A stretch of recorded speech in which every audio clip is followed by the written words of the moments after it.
The message I'm sharing tonight is actually a story from many years ago. As Christmas was approaching, I was in seminary at the time. Christmas was approaching. Claire and I and our 3 kids were living in a little 2-bedroom apartment on campus, and I think I was supposed to preach the coming Sunday, but I got a really bad cold, and I had a fever, and in the midst of that fever, I was having ideas about a story around Christmas. And so I went down and jotted down some notes and went back up and tried to go back to sleep, but it just kept waking me back up. Have you ever had that happen? You have an idea for something and it just won't leave you alone? And so I ended up spending most of the night up writing this story, and I've shared it a number of times over the years, not everywhere I've been appointed as pastor, but it's a story that keeps coming back to me over and over again. Its title is Losing Jay, a Christmas Story. And I'm going to read a little fast because, we got other stuff to do too. The alarm sounded Michael out of a sound sleep, and reaching over to his nightstand, he slapped the alarm in his usual fashion, ending its irritating whine. After rubbing his eyes, he quickly swung his feet out from under the cover, stepping onto the cold, hard floor as he reached for his blue bathrobe. Outside his window, he could see a fresh blanket of snow on the ground and in surrounding pine trees. The bright morning sun gave life to the snow, which danced like thousands of bright, sparkling diamonds. He stared for a moment transfixed, until another alarm went off in the back of his mind, and he remembered what day it was. Turning away from the window, Michael heard his father's voice calling from downstairs. "Come on, sport, it's time to get going. You haven't forgotten what day it is, have you?" "No, Dad, I haven't."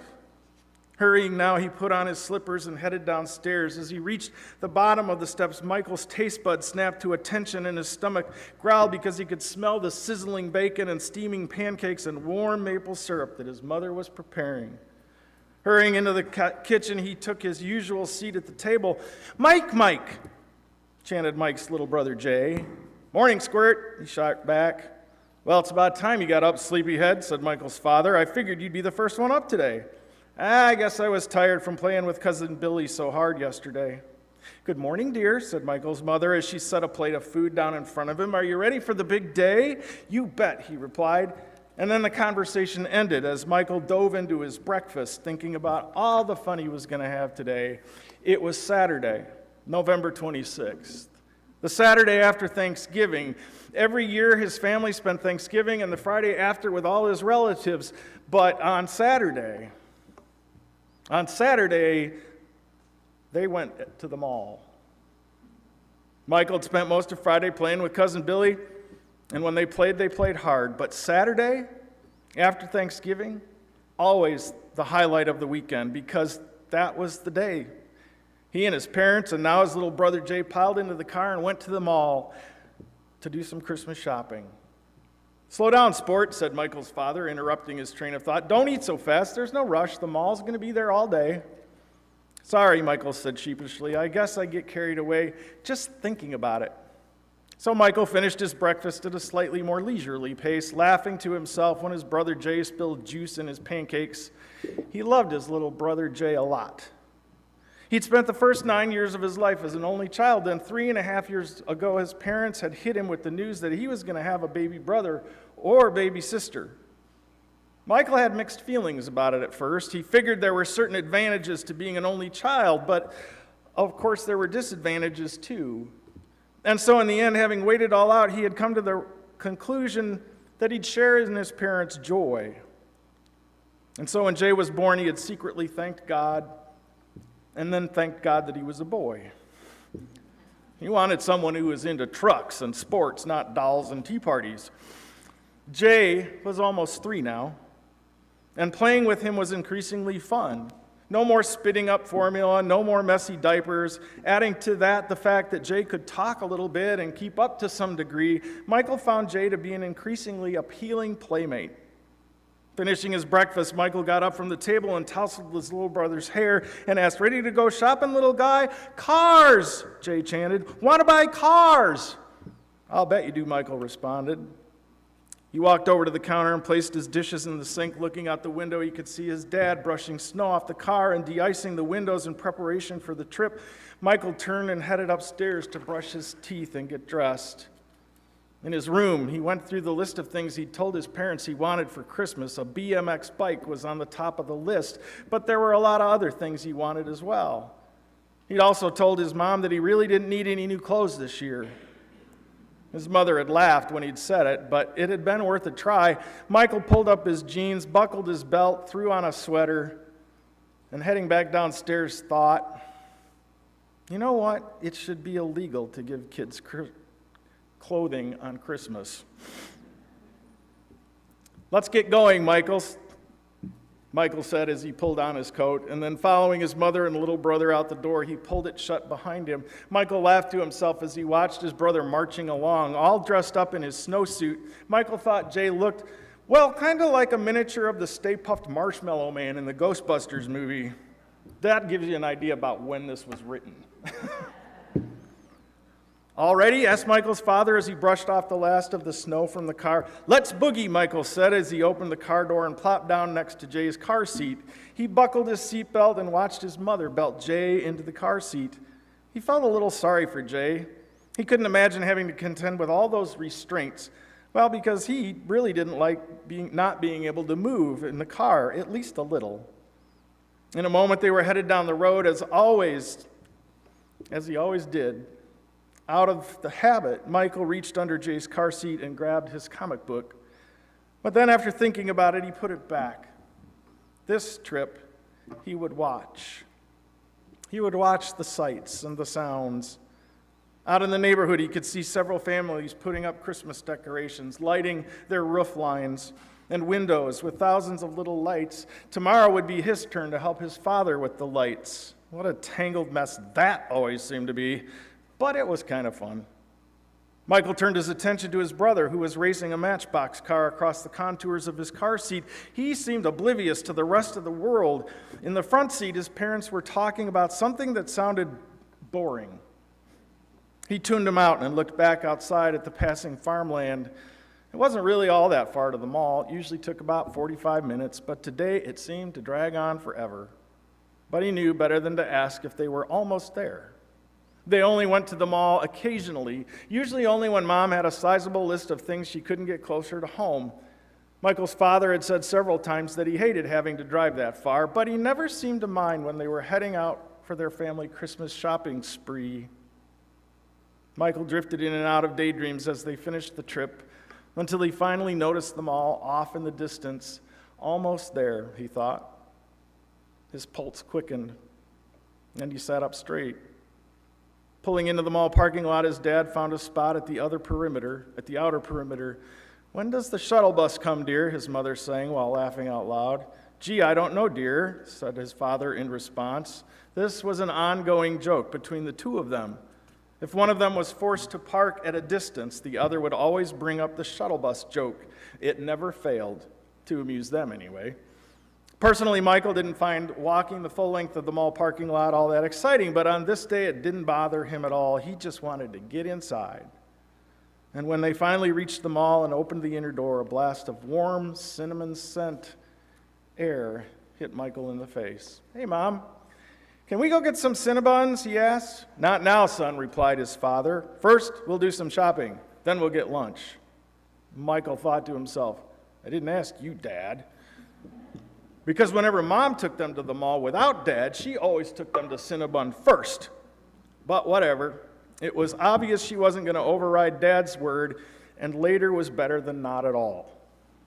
Michael's attention quickly refocused on the surroundings. Christmas music and carols were barely audible above the noise of what seemed like a million shoppers. Decorations abounded throughout, red, green, silver, and gold, and in the center of the mall was a group of mechanical mice all dressed up, skating endlessly on a pond of aluminum foil. Others sat motionless at the edges underneath fake trees covered with thousands of colored lights.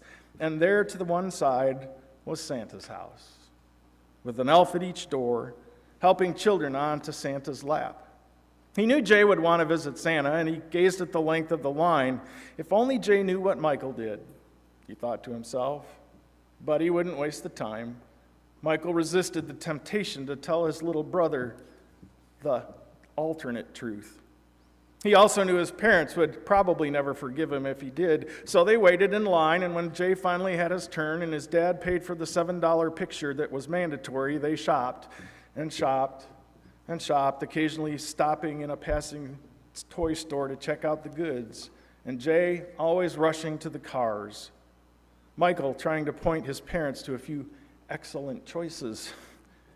Finally, weary from all the walking, they had eaten a lunch of burgers and fries, not as good as McDonald's, but would suffice, and then they finally had time for Cinnabons for dessert, which of course left Jay's face, fingers, and clothes sticky with frosting. With all of this out of the way, and Dad having returned from a second trip to put packages in the car, they headed down to the remaining corridor of the mall. Michael's legs were tiring from all the walking. If it weren't for the excitement of the day, he'd have probably noticed sooner, but he had seen some neat toys to add to his list that he hadn't been aware of, so it was worth it. And though he knew he wouldn't get them all, he'd get a few, and the rest would be clothes. And then he thought again to himself, there ought to be a law. Reaching the end of the corridor, they came to the entrance of Sears. In the door were two ladies offering prizes to anyone who would fill out a credit application. Michael didn't quite understand what they were talking about, but he knew they weren't paying any attention to him. They were looking at his father, who replied, I already have one. In the store, they wandered a bit, looking at tools and clothing, but then coming around a corner, they came to the huge toy department. Michael had seen the ads on television. This was certified as the largest toy display in the entire state. The entire state. Michael stood for a moment, awestruck by the sheer size of the displays. Michael, his father called while turning to look at him, do you think you could do your mother and I a favor? Sure, Dad, what is it? Well, your mother and I need to go over there to the catalog department for a few minutes to order a couple of things. And we were wondering if you could keep an eye on Jay for a little bit while we do so. No problem, Dad! Michael replied with that sudden burst of enthusiastic joy because he believed what they were going to order was his BMX bike. Yeah, he must be going to order it, he thought, as his heart jumped for joy. That's got to be it, he thought. What else could it be?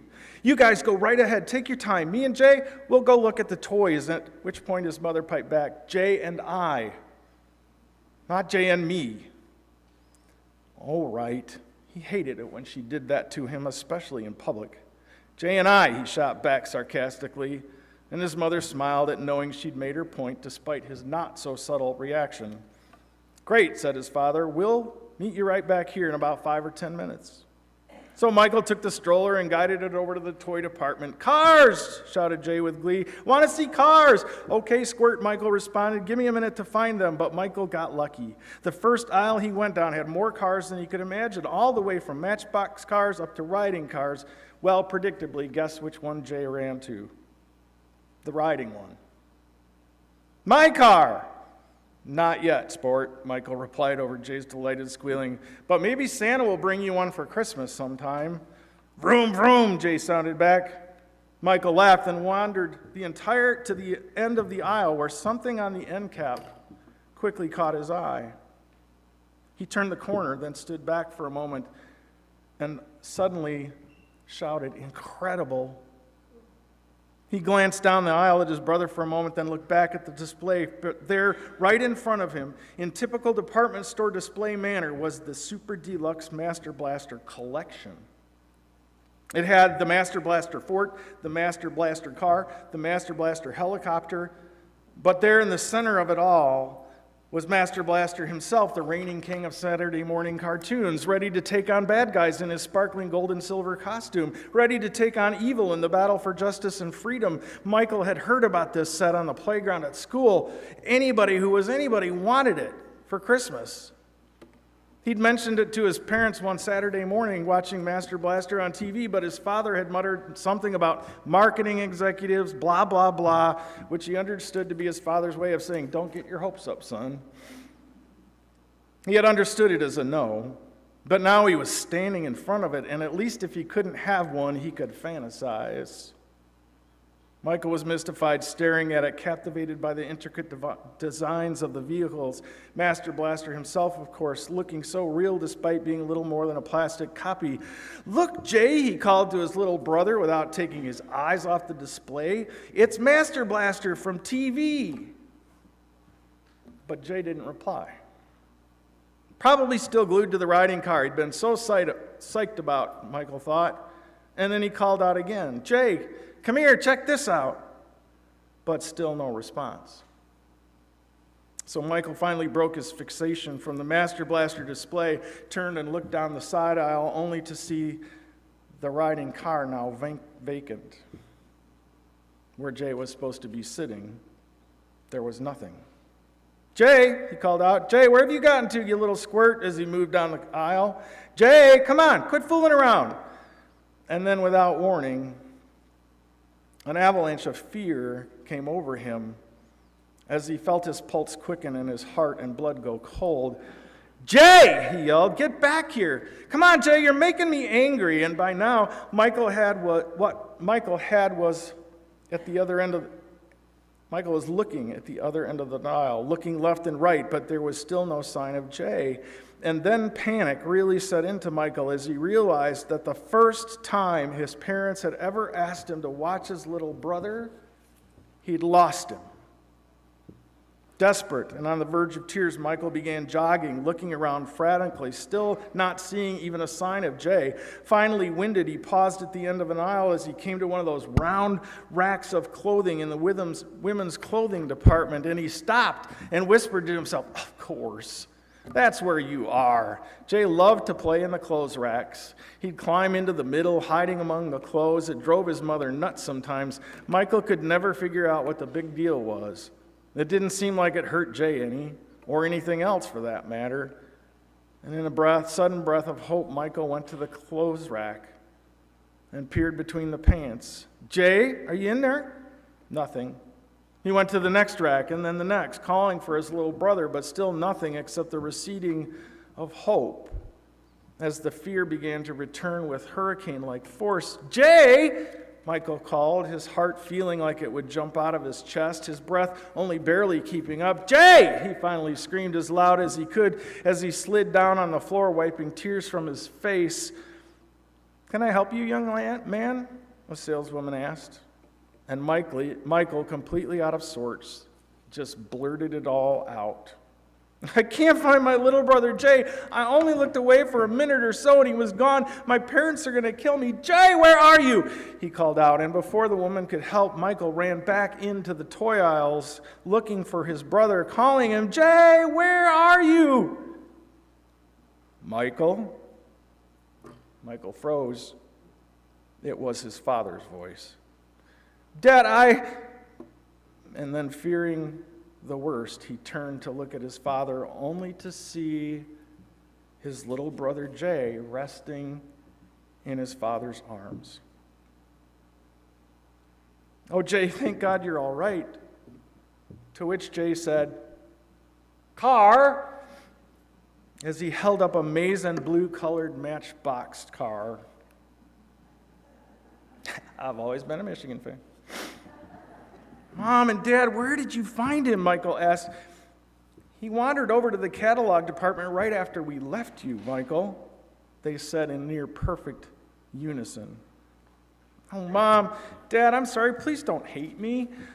"Michael, we don't hate you," they said again in unison. "We love you. And as far as you're not keeping your eye on Jay like we hoped you would, perhaps you just weren't quite ready for such a big responsibility."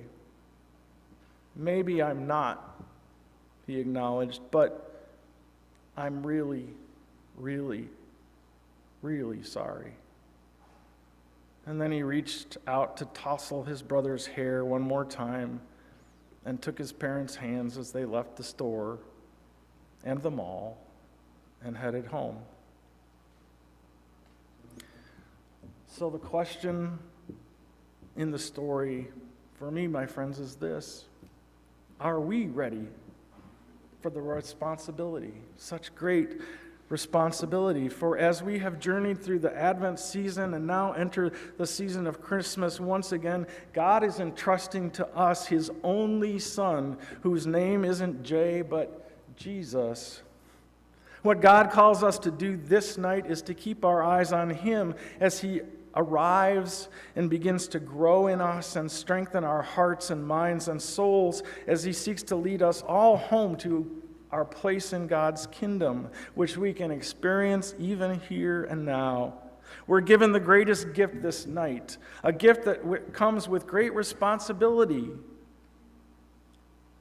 because Jesus is God's only Son. The perfect gift that God has given not just to us, but to the whole world. Are we ready for the responsibility of watching Jesus not just tonight on the night of his birth or tomorrow on the day we open gifts? Or will we let ourselves lose sight of him because of a moment's focus on a shiny toy that catches our eyes? The good news is that even when we do lose sight of God and of Jesus and of the Spirit, God understands, and out of great compassion still reaches out to us, calling us back home, where we will find unlimited love and grace running to meet us before we've even had the chance to knock on the door. So this night, brothers and sisters, God welcomes all of us home. Let us pray. Gracious God, we acknowledge how easily we lose sight of Jesus in our daily living. In this world, we're pulled in so many different directions, enticed by so many shiny things that ultimately have no value. This world is filled with conflict and chaos and a confusing whirlwind of choices, and so may our choice on this night be Jesus above all else. May we keep our eyes on him, and may his Spirit settle upon us to help us follow him. And when our eyes fail us and we lose sight of Jesus, may that same Spirit nudge us and call us back to him and to you and to one another. Amen.